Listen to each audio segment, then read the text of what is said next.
Welcome back to another episode of the Jackie Service Show. You're in for a ride because there's absolutely no plan for this podcast. We're going to unlock a lot of different conversations, a lot of different topics, because that's the relationship I have with the woman who is sitting in front of me, Miss Erin Kearns. Welcome to the show. Thanks, Jackie. How are you doing today? That's always, you ask me that every time. And I'm like, Erin, that's a loaded question after the experiences we've been through.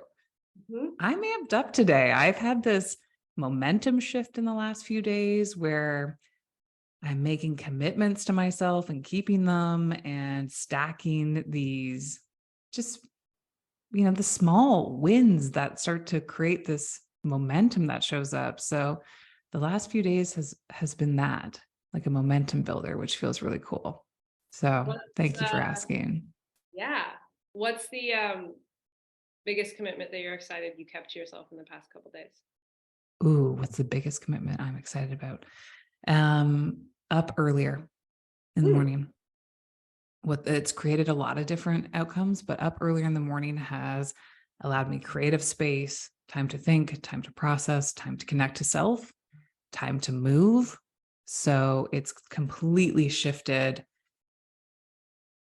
The hour earlier has given me freedom and time to just check in with myself at a different level. So used to be what I always did, but that's the term, used to be. And it's these small changes we often need to reintegrate to just come back fully to self. So great question. Yeah. Now I get to ask you, how are you today? Oh, I'm so good. I am really excited to have this conversation with you. I love all the conversations you and I get into. And feeling really pumped about summer and the big shift that's about to happen in my household. I'm feeling in lockstep with my husband on it, which is always a good thing. And our two kids are really, really stoked to spend the summer with all of us all together. No camps, just solid family time. So I love it. I love it. Well, let's dive into a bit more of your background, who you are, your story. And then I'd love to circle back around to the intentionality of things like spending the summer together with your family and where that comes from and what some of your intentions are as you move through that time together. So I want to hold that as we get a little bit clearer about your path and your story, and then come back to where the decision-making comes from today versus where the decision-making may have come from in past. So real quick, for those that don't know, Erin and I met in a intense 4-day container called the Revenant Process. Intense. I don't even know what the right word is. Unlocking, soul opening, enlightening. There's so many words I could use for that experience. I did a recap of it earlier in the podcast. So if you haven't heard it, go back and listen to it, where I actually give examples of some of the experiences that I went through and lived through. But Erin and I had a chance to get to know each other really later in the 4-day process, as we were partnered in a group of 4 women to come up with a celebration after the 4 days. And Erin, you were such a gift to me. And I just want to acknowledge you for that, to really hold a mirror up to this chameleon acting side of me that shows up in environments like that, where I think I need to be quote unquote perfect, or I need to show up in a certain lens. And what Erin helped teach me in that moment is it's okay to not always have a plan. And it's okay to open up to the experience of life and just allow things to unfold the way they're meant to unfold. So I just want to acknowledge you for that up front before we get to your story, because that was such a gift and something I reflect on, think on, and have tried to integrate into my life as I've left that environment. that experience was such a gift to all of us, right? And the 4 women, one of them being yourself, was such a gift to me because, just for the people who are listening, I was experiencing, I'm a pretty upbeat person generally.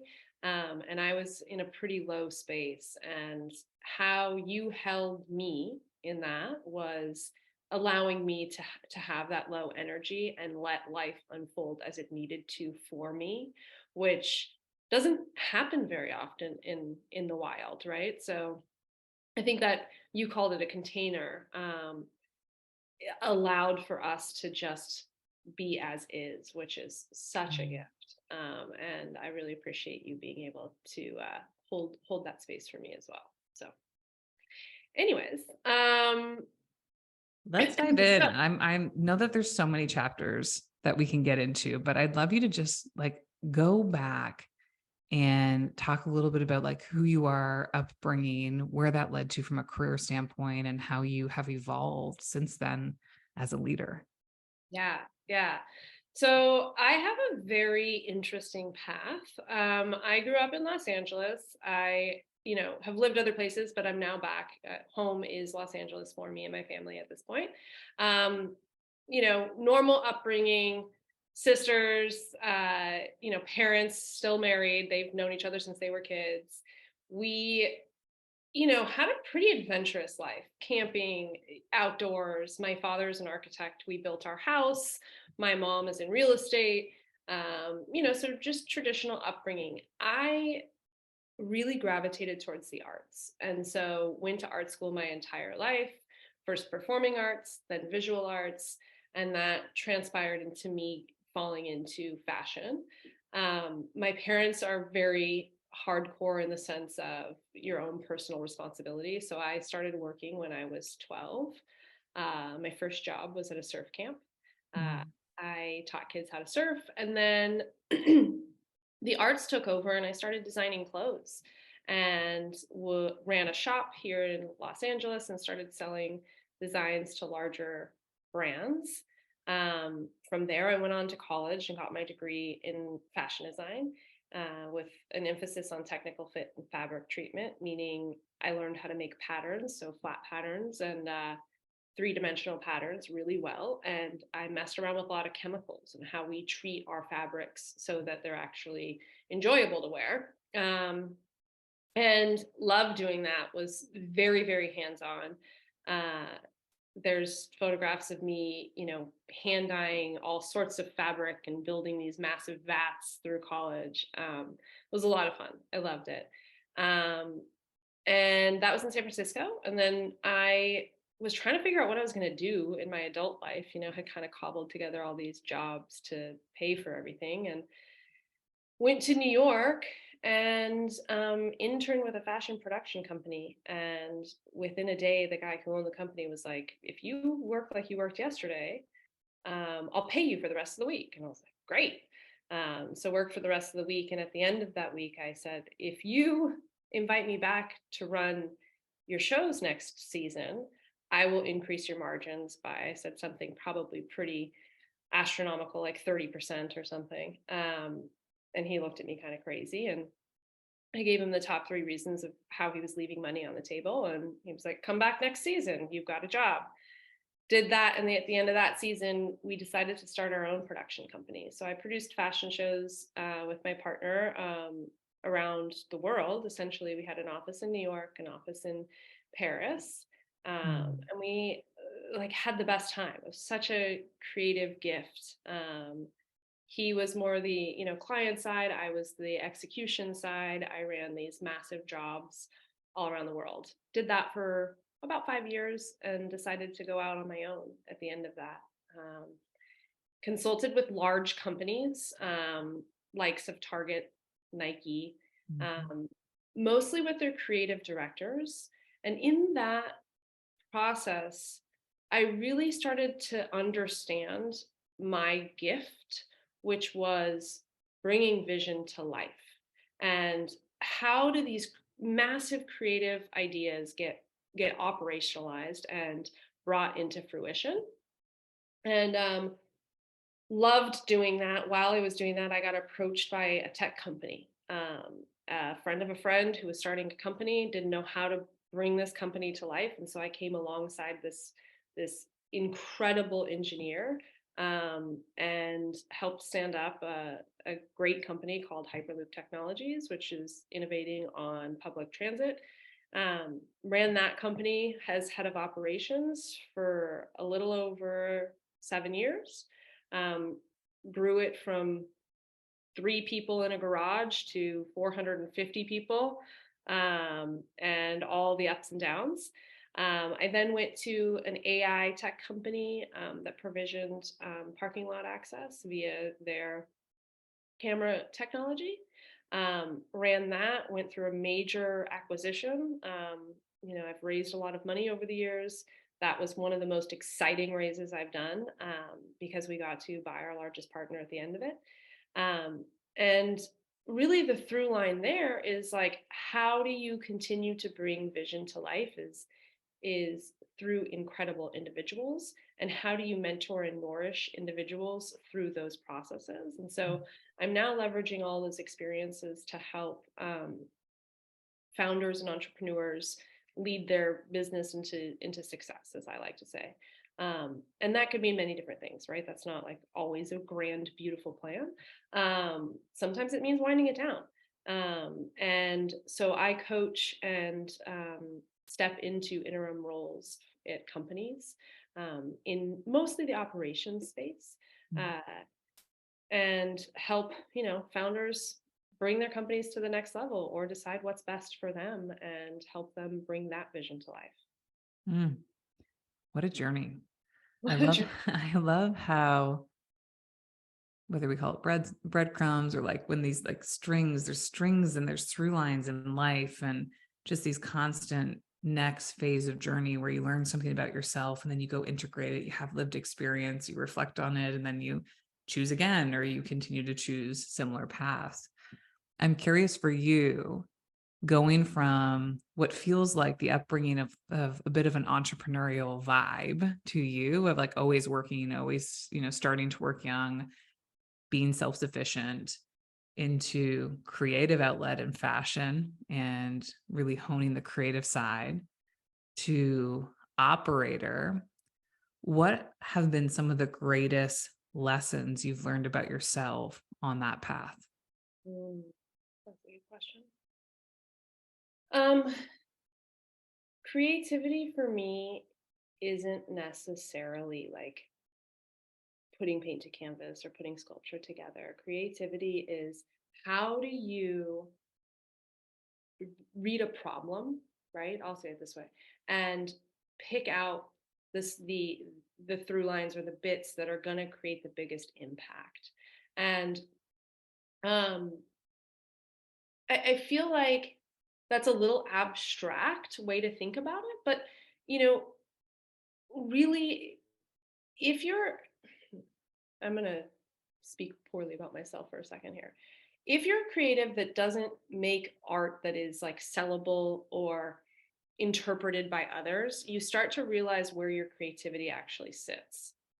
Meaning, I would find I wasn't the most visually appealing or most creative. Like I could speak the language with people and pull out these great ideas, but it wasn't necessarily my idea. I really helped formulate the idea, leveraging what was around me. And so I think Mm. that's the biggest lesson that I learned, bridging that gap.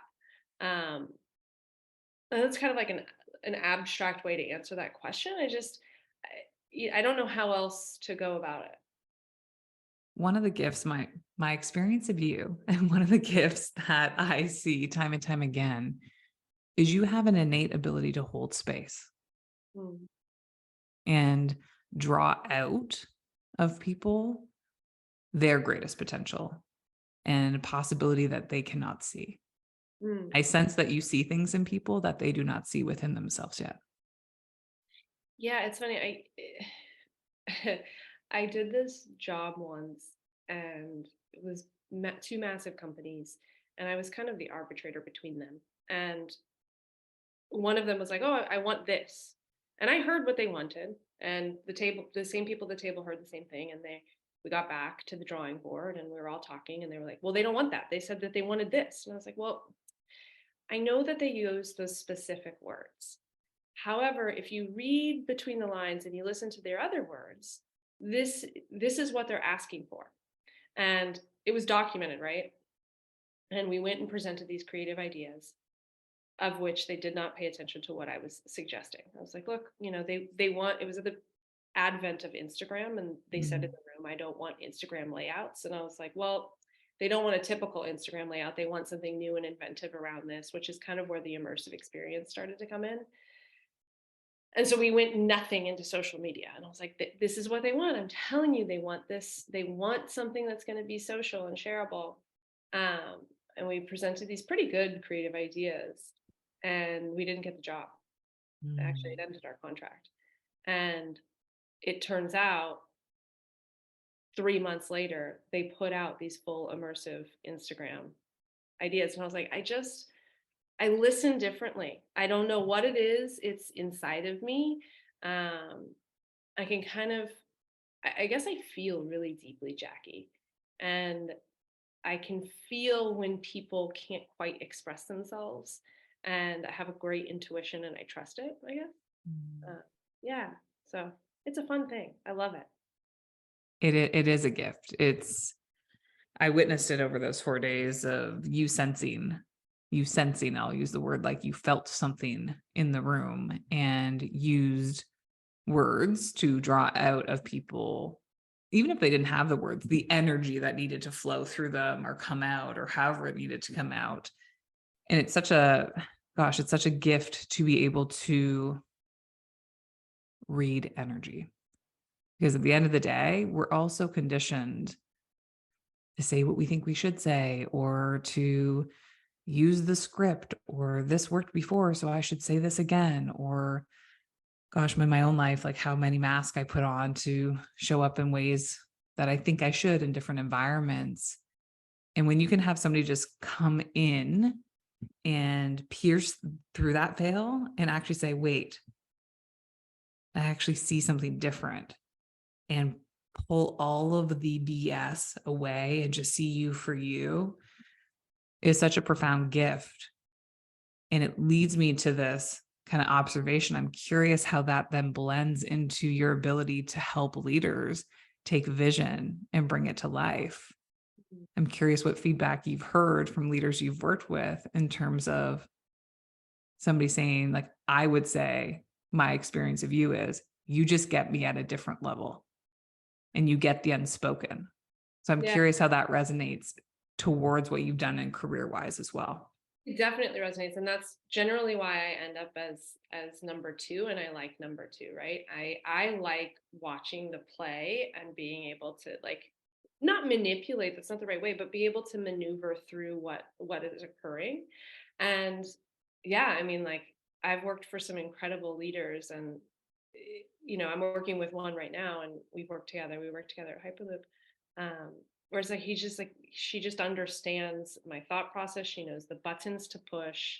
Um, and if there's ever a problem, we send Erin in. Like, if you ever need to get something done, or there's a problem that people can't solve, you send Erin in. She'll come back with a synopsis of what's going on within the organization, what's wanted and needed, why it's wanted and needed, who are the players that should be at the table because of Mm, their innate capabilities, and what support are they going to need. It's like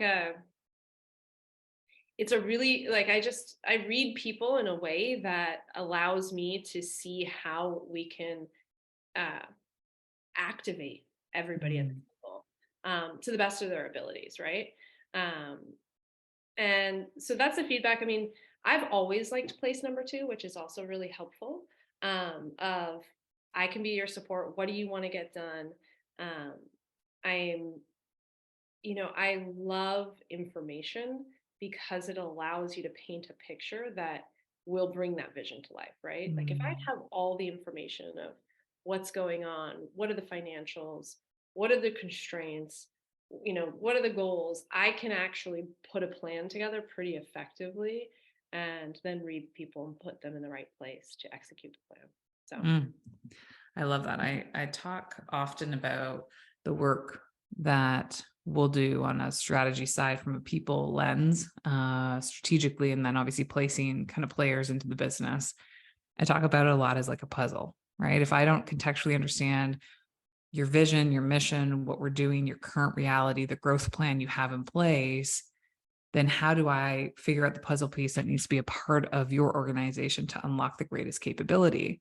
You and I have had this conversation before around how people can be like an A player can deliver and unlock more than, a lot of other, let's call it systems or technology within your business. People have an innate ability to just unlock potential that is unseen, which I think is really cool.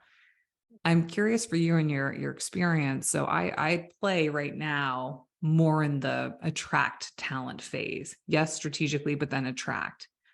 I believe holistically we need to think through a lens of attract, develop, retain great people so that you can continue to scale with that foundation of having the right players in the right seat at the right time. Mhm. As a coach, I know that, develop and retain is definitely a place that you play. As a number two, I'm sure you're thinking in the same kind of, in your own language, puzzle pieces of like, what are the right players we need to put in this puzzle to unlock things? Curious question for you. How has bringing the right people into different scenarios unlocked possibility for organizations you've worked for? Mm, good question. Okay. People unlocking. So, um, I think there's a couple critical things that I think about when putting the right people, like the possibility opening up when the right people are in the room. I think you and I talked about this one of our last conversations, which is around if people feel comfortable with a group, um, they are more, I'll say creative, just because that's where I sit, but they're more likely to just be more whimsical, right? Be more playful, and that unlocks possibility in a way that people just don't really think about in the corporate setting normally. And so for me, one of the most like largest feats, there's a lot. Um, uh, when you connect with somebody on a human level and you're able to connect the people in the room on a human level, they're willing to do whatever it takes to get a job done. And I wholeheartedly believe that, right? When I'm out for your interests and I state that up front and my um, actions enforce that, we're going to go places that nobody has thought possible. And so one of those examples for me is I did this job once in Las Vegas, Nevada, at the Venetian Hotel. And we got in and we had everything scheduled and it was like beautifully, like on paper, it was like going to be a beautiful execution.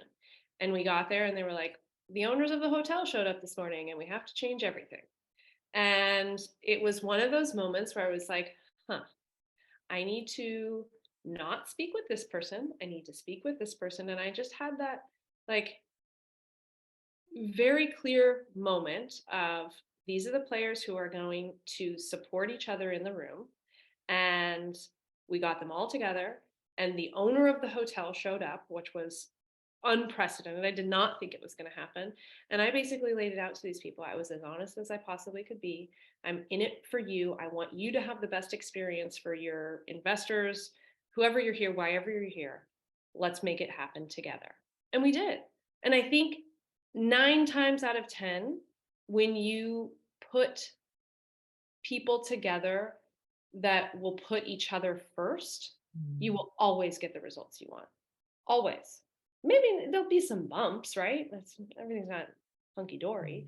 Um, but I think that's one of the best experiences I think I've had, and also just it could be repeated, right? As long as I'm out to make sure that your interests are met, my interests are met, and we're going to be somewhere in the middle, and we're going to work together to make it happen. Did that answer your question? I kind of went on. Yeah. No, I love the tangent because it's pulling something else forward for me. Curious question for you then. How do you get clarity on what everyone in the room is out to get? What does Hmm, that look like? ask. Because I'm like, I've been in the room where, there's an elephant in the room and no one's saying what needs to be said. So I'm Yeah. so curious in your perspective and lived experience, how you've been able to open people up to get real and not say what's scripted, but actually be from a human level. this is what I want. That is what you want. How do we find cohesion or find the places where we can meet? Yeah. There's 1,000 ways to ask the same question, and I think you just have to get creative, right? I was negotiating something the other day, and I asked this woman multiple times. I was working with the woman who's going to negotiate. What do you want? Well, I don't know. I kind of want $1 million, this and that. Okay. So what's on the docket for you next, right? Another way to ask the same question. You just keep kind of going at it. Um, and you start to just wonder, right, with the person. And sometimes it takes a little bit longer than you want. My tempo's relatively quickly, which you could probably pick up on. Um, but you just have to be curious about the person sitting across from you and repeat back to them, right? So I said, to the same woman, oh, so you want $1 million? What would you do with $1 million? Right? Just like, let's go play for a little bit over here. Okay, come back. Oh, so if it wasn't $1 million, what is a non-negotiable? What wouldn't work for you? Um, and it's just that deep set of inquiry and like being relentless about how you get clear for them and making sure that you have it right, right? Which is why I repeat things back to people or ask it in a different way or make them imagine what would happen if they had that thing that they said they wanted. Because a lot of the times that's not what they want. And Mhm. that conversation, like that volley back and forth, will allow somebody to come to wait, I don't actually want $1 million. I want $2 million. Or whatever it is. I'm just using that as an example. Um, so and you read people, right? Like we talked about me being able to feel people. I could feel people on a different level within my body. Um, and that gives me an indication like, oh, let's go check back in at that person sitting over there, or hold on, it doesn't quite sit right. um, you experienced that with me, right? So Mhm. there was a couple people in that same group where I was just like, something's not right, and I'm just gonna be bold enough. And I don't even consider it being bold anymore, it's just who I am, Mhm. to question again and again. And trust me, it's not always fun. Mhm. I get into I Amen to that. get into some difficult situations, and I put myself in them, right? But I wouldn't change it. Yeah. Yeah, there's a deep essence of who you are where I think I've heard it said this way before, and this is what's coming forward for me right now. It's you can't unsee things that you see. No. And it gets to a point where for so many years I would see things and I wouldn't use my voice to acknowledge them or ask about them or inquire about them or be curious about them for myself and for others in the room. And as I've witnessed my own what have I called it, like this, like I'm detangling all these like crazy stories and perspectives I've created about my own life. As I'm untangling those, I'm learning more about myself, and it's helping me see things that I didn't see before, or shift my perspective to be open to something else. And I think that's something that I've witnessed within you is when you see things culturally, I think we sit back more than we lean in Mhm. holistically as more of like a blank statement. I think one of the most courageous acts is to lean in, even in the act of discomfort or the feeling of discomfort. And it was really interesting to witness you. There's two or three examples that are coming to mind really clearly right now where I could sense that the whole room was feeling some sort of energy. And you're the one who stood up and leaned in and asked one more question. So I can imagine how that then shows up in environments. I know that you're the same person in that room that you are outside of that room because that's just like authenticity is a through line for you. You are who you are. So I Mhm. can imagine in a corporate setting how that just unlocks conversations that people are afraid to have been unwilling to have up until that point in time, maybe haven't even asked themselves what they truly want. So there's just this lack of clarity that can show up. I think it's such a gift for the founders, companies, teams you've worked with to have somebody just genuinely be curious. Yeah, and I mean, I think any company that any person that I meet, I want them to be successful in their own right. It's just like, what else is there in life, you know? Yeah. um, there's a funny story. I get it from my grandmother. I know that she used to tell us the story about just being good at what you do. She's like, just be good at what you do. You know, like if you're gonna go out and steal, just be really good at stealing, right? And she used to joke. There was this homeless man that would go through her alley and say the same story. And one day she was like, listen, you're going to get much more money if you change your story every single time. Like, I'm just so curious, how often does this work for you? She's like, obviously it must because you keep using it. She's like, but come on.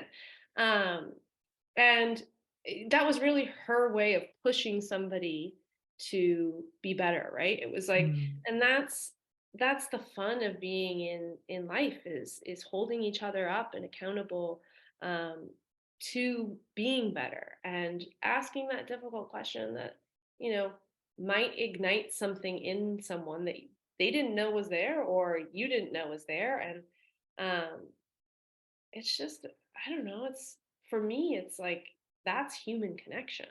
Yeah. And you want everybody to succeed. It comes from that place. It comes Mm. from, I want to see you with a smile on your face, with something that you have, as an accomplishment.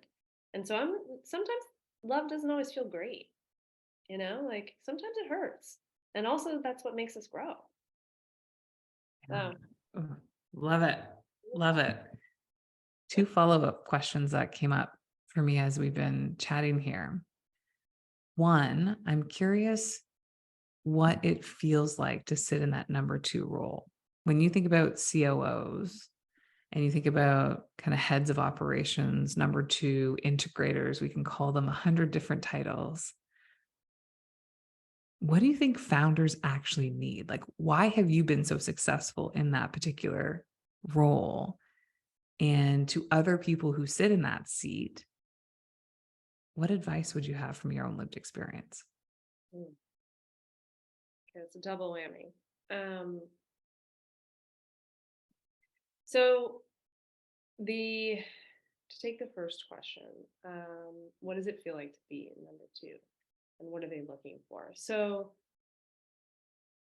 you know, founders generally have these big ideas that they sell, and investors invest in them. Let's just think about it in a typical sense because they have this idea and they themselves are charismatic or are a subject matter expert, and you know the idea needs to come to life. And so me sitting in the number two seat is okay, let me get really explicitly clear on what that picture is. This is kind of shifting into advice as well, is CEOs need to be explicitly clear on what the vision and the mission of the company is, um, so that they can then build the team and the plan to bring those results to fruition. To me, that feels like the most invigorating, exciting seat of the house because you don't have to go out and raise the capital. Sometimes you got to have those conversations. I get to figure out how we're going to spend the money and deploy the money and make the most value out of that capital with the team. Make the most value out of the team. Who's there and why are they there and what are they contributing, um, and really getting clear on like the relevance around the table and making sure that the team internally is aware of their relevance and the impact that they're creating, the value they're creating. um, I think I Mm. think it's like such an exciting seat. The systems and the processes only enhance the people, which only enhances the value, which only enhances the mission. Like it's all really circular. And so I I think the advice is be really clear about what you're delivering, when you're delivering it, and why, and what the relevance is around the table, and celebrating that, right? Mhm.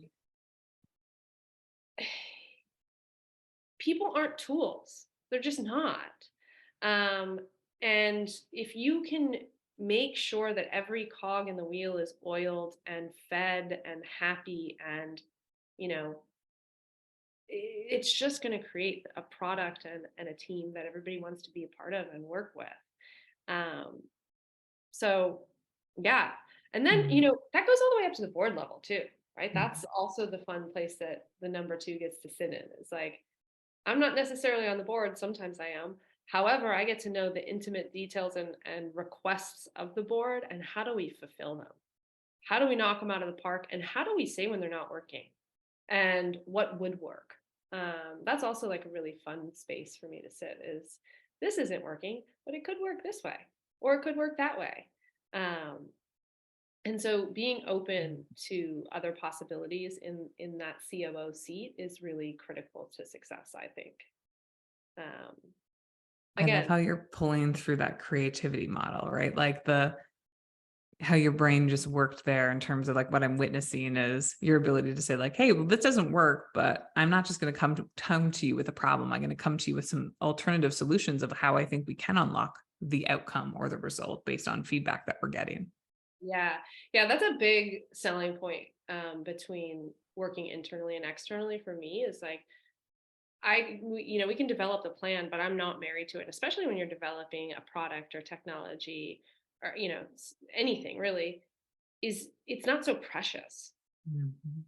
And you're going to get to a result, or, if not the same result, a better result, um, if you're open to it.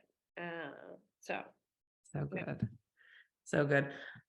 We have a lot of founders that tune in, people who are growing businesses, people who are typically known as visionaries.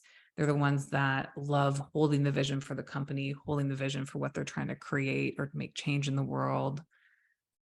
I think it would be really interesting for them to hear from you. What are the benefits of having a number two? And here's why I asked the question. There's often times where I feel a rub or some resistance show up in the founder's language or even their decision making when they feel like they have to hold everything together. They become the vision holder, the fundraiser, and the operator all at the same time. And resistance or fear can show up about letting any of those things drop because of the level of ownership or responsibility they feel to this grand vision or idea that they're trying to bring to life. So Yeah. when I'm working with them, I sense that resistance and I can say from a people lens, hey, this will unlock so much for you. I Yeah. just think through a different lens. You're in that seat. What would you say to that founder? Well, it's interesting because generally that stems from like a space of wanting control, um, Mhm. and potentially a little bit of mistrust or distrust or lack of giving trust. And I always say, you need to give trust, and just give it implicitly, and then people's actions allow you to learn whether you should continue to give the trust or you should retract some of it. Um, I think the benefits of having a number two are really the capacity at which you could spend your time on the things that you are most valuable at. And founders are generally most valuable at raising capital, making sure the vision is what it like to its highest level, and iterating on that, right? Like, some of them are subject matter experts, and we need to be able to tap into that, and they need the capacity to tap into that. I have never met a founder who is like, I am so excited to raise money.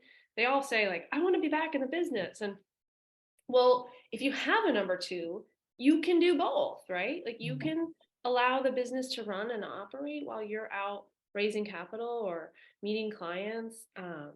And listen, it's a it's a trusted bond, right? And it's somebody that you have to, that you can say this needs to get done, and it gets done, and it's better than you would have done it.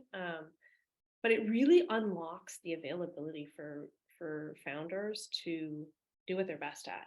And I think it's the same at all teams, Jackie, right? Like, when you have somebody, you know, I worked with this procurement lead, and they were just incredible at their job. And it really unlocked the availability for me to build the partnerships with our suppliers that I was really good at, and that person was really good at making sure that the contracts were executed appropriately and delivered upon appropriately, and knew when to bring me in as the hammer or me as the soft, sell. And it's really uh, invigorating to Mm. be able to bring in a number two so that you can do what you're put on this planet to do, right? Um, and we don't think about it in that sense, um, because we lose control. We do. That's okay. You know, sometimes letting go is just the And key. sometimes not having a plan is actually the plan. That's right. Sometimes not having a plan is what the plan requires, you know? Yeah. And you're Oh, so right. Even if you're listening to this as a functional head, it's the number two through your lens. Like, who is the number two who can unlock time capacity for you to step into what your gift is, what you're most qualified to do? I think about my time internally in HR as, a head of HR. Having a number two in my function allowed me to unlock what I needed to do in my own capacity. So I talk a lot to founders because that's who I serve mostly in that capacity of, founder to COO relationship. That said, if you're tuning in and you're in a different function, think about it through the lens of your own business structure and who's your number two. Who's the person that can really own what they're most qualified at to unlock your capacity and time to go after what your gift is. yeah. Yeah. And it also reminds me of, there's a couple of studies, but the one that came to mind is, mammals, their capacity to lift is greater as two than one. Meaning, if I could lift 100 pounds by myself with someone else, and someone else can lift 100 pounds by themselves, together we could probably lift 220 pounds.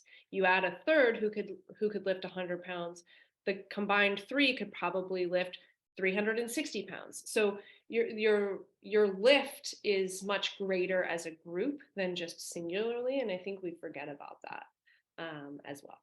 So I agree. yeah. I think in a lot of contexts as leaders, there's this like language that I've heard since day one. It's, 20 years ago when I first stepped into a corporate environment, this language has always come with me, which is it's lonely at the top. Hmm. Right? It's lonely in leadership, or it's lonely at the top, or this narrative that shows up.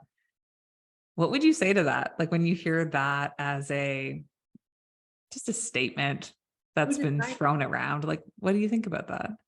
I just say, who decided? Right. up until now. That's your choice. Yeah. It's Okay.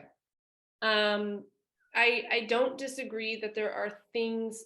The statement probably comes from, you can't share everything, right? Um, However, sharing all information doesn't bring you closer to other people, right? Like you can get to a point and be very honest with somebody. Oh, I can't share that for X, Y, or Z reasons. Or it's your team and you can decide to trust them implicitly and say, like, look, this is a pretty valuable piece of information, and it can't get out of our business, or it can't go, to this person, to this level within our organization. Um, but I really think we're the own arbitrators of our loneliness or togetherness, and we decide. Nobody else does. Um, and there's plenty of other CEOs and founders in the world that think the same way, and so reach out to them. You Mm. guys have shared stories, commonalities. Like I invite people to interact. If they have this preconceived idea that I can only be friends with CEOs, great. Be friends with a lot of CEOs. There's a lot around the world, and you could probably support each other in ways that you never thought possible. Mm. I love that. Thanks for breaking that down and also reminding us that the power is always within, Yeah, yeah. right? Our choice. Our Our choice. choice. Okay, so somebody's listening to this. They're like, this girl's brain is. I'm on the same frequency. Want to get to know her. Want to know what she's up to these days. Talk about future forward. How and what are you doing today in the workspace? I Mhm. heard you say coaching, and I heard you say interim work. So can you expand on that a little bit more? Yeah, so I'm working with a group of amazing individuals at Take New Ground, which is, we've been referencing this container we were in Idaho. They put on public trainings, but we also do a lot of private work. And so I really, uh, you know, I think that all of this experience lends to helping others be successful. And so, um, reaching out via Take New Ground or, however you want, um, we step into companies and help founders get really clear about what results they want to achieve within their organization. And that's in a multitude of ways. And sometimes that's just coaching, and sometimes that's interim work, right? We determine that the company needs a COO today. And how do we support them, right? Like, again, the whole mission is how do we make sure that people are successful and they have a good time doing it and they're Mhm. fulfilled and it's meaningful. And if it's not us, we'll put you in touch with the right people to do it, right? Like, networks just exponentially increase as you just start to have these types of conversations where it's not necessarily me, it's what do you need and how do we make sure that you're taken care of. So Mm, I love that.